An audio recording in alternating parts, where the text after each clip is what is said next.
Assalamu alaikum, chers internautes de IGF, mais d'ailleurs et bienvenue dans ce bulletin d'information. Au sommaire, le Front national de résistance organise une marche ce vendredi à 15 h pour exiger la tenue d'une élection juste, transparente et démocratique. Le syndicat des travailleurs de la justice, Sytjust, après de nombreux sit-ins et grèves sans succès, annonce à l'opinion publique une grève illimitée. Après les propos racistes dont a été victime le joueur sénégalais Kalidou Koulibaly, les messages de soutien du monde du foot sont nombreux et les sanctions commencent à tomber. Voilà pour le sommaire. Dans quelques instants, le développement.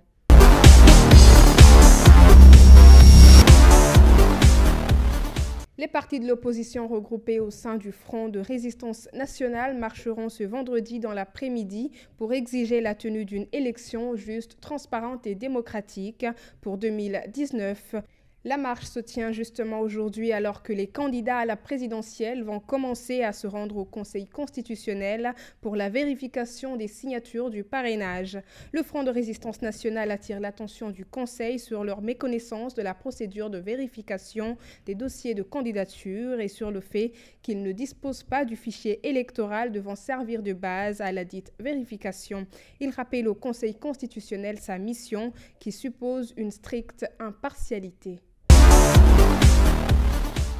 Le syndicat des travailleurs de la justice, Sytjust, n'arrive toujours pas à avoir gain de cause depuis plusieurs mois d'enchaînement de sit-ins et de grèves. Ils avaient menacé de paralyser le fonctionnement du service public de la justice si le gouvernement ne respectait pas ses engagements pris par le chef de l'État à l'expiration de leur préavis de grève ce 26 décembre dernier. Après une grève de 48 heures renouvelable, le Sytjust annonce à l'opinion publique une grève illimitée, grève qui, selon eux, bouleversera le système judiciaire.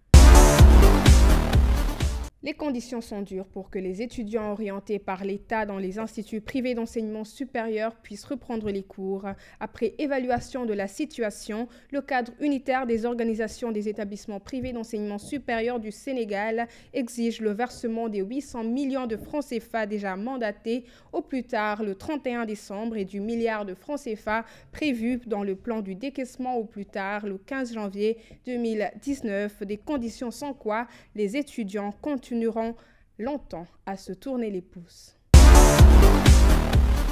Des chercheurs sénégalais, guinéens et américains viennent de mettre au point un test immunologique rapide pouvant détecter le paludisme et la fièvre hémorragique Ebola. L'observateur renseigne que c'est la première fois qu'un tel test est conçu pour distinguer les différents agents infectieux simultanément grâce à un seul échantillon de sang. Selon les évaluations faites du test, celui-ci prédit avec 100% d'exactitude les tests positifs et 99% de précision de tests négatifs concernant le paludisme. Quant à l'Ebola, 90% des patients sont testés positifs au moment où 97% des volontaires en bonne santé ont des résultats négatifs. En foot, nous parlions hier des propos racistes dont a été victime le joueur Kalidou Koulibaly lors de la rencontre Inter-Milan contre Naples ce mercredi 26 décembre. Après de nombreux messages de soutien adressés à Koulibaly par le monde du football, la Fédération sénégalaise de football a elle aussi dénoncé et condamné avec la plus grande fermeté de tels actes.